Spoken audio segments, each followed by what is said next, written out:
Olá, para quem não me conhece, meu nome é Ricardo Teixeira, eu sou ortopedista e especialista em coluna. Hoje nós vamos falar um pouco sobre hérnia de disco lombar, suas causas, sua apresentação clínica e as principais formas de tratamento.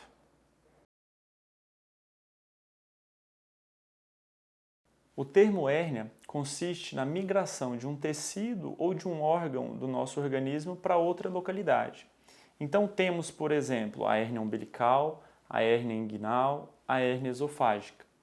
Quando o conteúdo do disco intervertebral extravasa, nós temos a hérnia de disco. Quando esse extravasamento ocorre na porção lombar da coluna vertebral, nós temos uma hérnia de disco lombar. As hérnias de disco, elas podem comprimir a medula e os nervos que passam na coluna. A coluna vertebral ela é formada pelas vértebras, que são os componentes ósseos, e entre elas nós temos os discos intervertebrais, estruturas cartilaginosas que fazem o amortecimento e a estabilização da coluna vertebral. Com o passar do tempo, com o desgaste e a sobrecarga da coluna, esses discos eles podem sofrer rupturas na sua camada mais externa, permitindo que o conteúdo do disco extravase. Quando esse extravasamento ocorre, nós temos então a hérnia de disco. Quando a hérnia de disco se forma, esse conteúdo que extravasou pode comprimir a medula e os nervos que passam na coluna. E os principais sintomas são dor lombar e uma dor que pode se irradiar para o glúteo, para a coxa, panturrilha e eventualmente até no pé, num quadro que nós chamamos de lombociatalgia. Os segmentos da coluna lombar mais comumente acometidos pela hérnia de disco são entre a quarta e a quinta vértebra lombar, L4, L5, e entre a quinta vértebra lombar e a primeira vértebra sacral, L5, S1.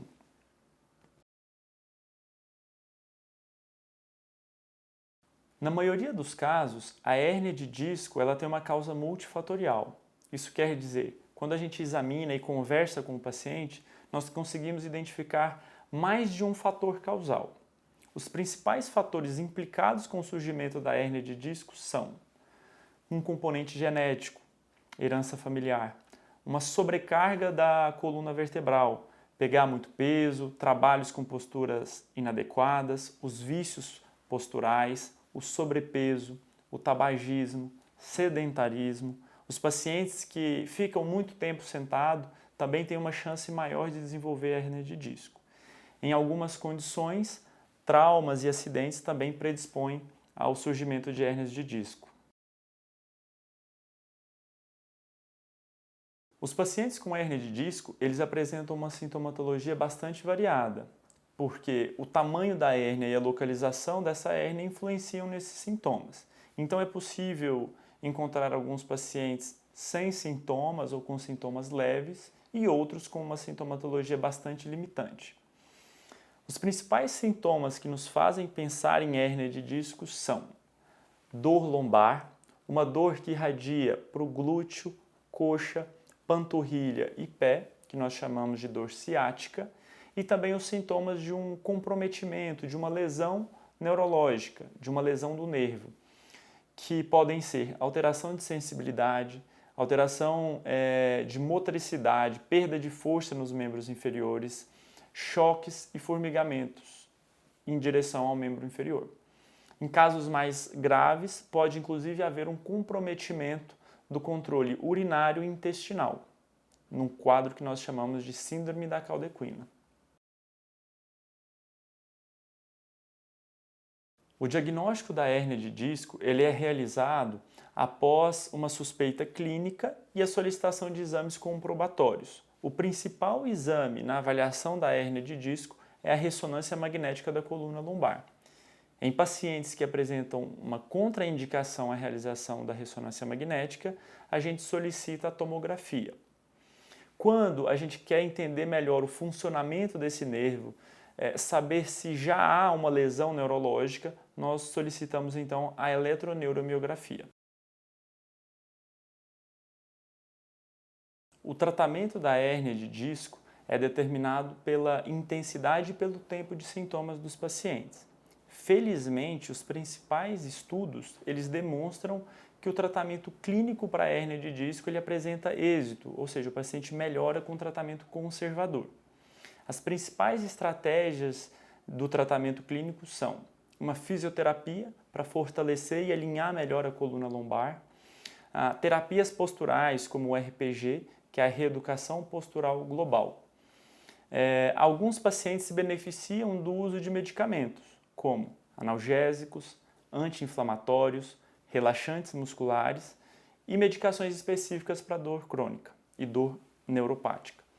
A gente também estimula o paciente a mudar de hábito, cessar o tabagismo, perder peso, praticar atividade física, corrigir os vícios posturais do dia a dia, em casa, no trabalho, adequar melhor o colchão. Quando a gente propõe um tratamento adequado e o paciente segue à risca, essa coluna fica muito mais equilibrada. Então, há uma chance maior de sucesso e alguns pacientes conseguem reabsorver essa hérnia, seja de uma forma total ou parcial, com a melhora dos sintomas. O tratamento cirúrgico, o tratamento de intervenção, ele é destinado àqueles pacientes que não melhoraram com o tratamento clínico ou aqueles pacientes que apresentam um comprometimento neurológico, que são, por exemplo, perda de força, perda do controle urinário e perda do controle intestinal.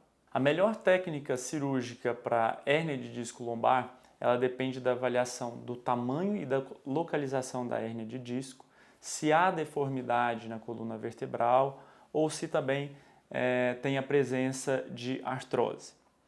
Para casos agudos e leves a moderados, nós temos uma técnica chamada de infiltração ou bloqueio da coluna vertebral.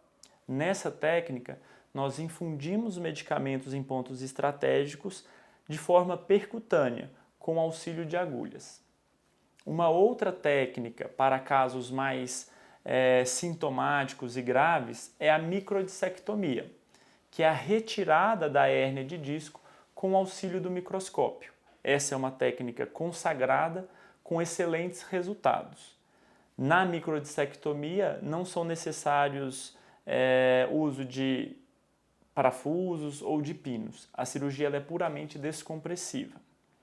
Atualmente foi desenvolvida uma nova técnica chamada de cirurgia endoscópica da coluna vertebral, na qual utilizamos um equipamento chamado endoscópio de 1 centímetro de diâmetro. Nós posicionamos esse equipamento na região da hérnia de disco e fazemos a retirada dos fragmentos de hérnia de disco. Essa técnica ela demanda menor dissecção dos tecidos, então tem menos sangramento, uma reabilitação mais rápida, um retorno mais rápido também às atividades do dia a dia e às atividades de lazer. Em uma minoria dos casos, o disco intervertebral ele pode ter sofrido um comprometimento já intenso ou o paciente pode ter uma deformidade da coluna. Nesses casos, nós precisamos reestruturar a coluna. E aí nós utilizamos a técnica de artrodese, que além de retirarmos a hérnia de disco, nós alinhamos, reestruturamos melhor a coluna e promovemos a fusão, a estabilização da coluna nesse segmento operado. Muito obrigado pela atenção, espero que tenham compreendido melhor sobre a hérnia de disco lombar. Caso tenham algum comentário ou alguma pergunta a fazer, podem entrar em contato com a nossa equipe através do site, o endereço vai estar na descrição do vídeo, ou deixar um comentário aqui mesmo. Até a próxima!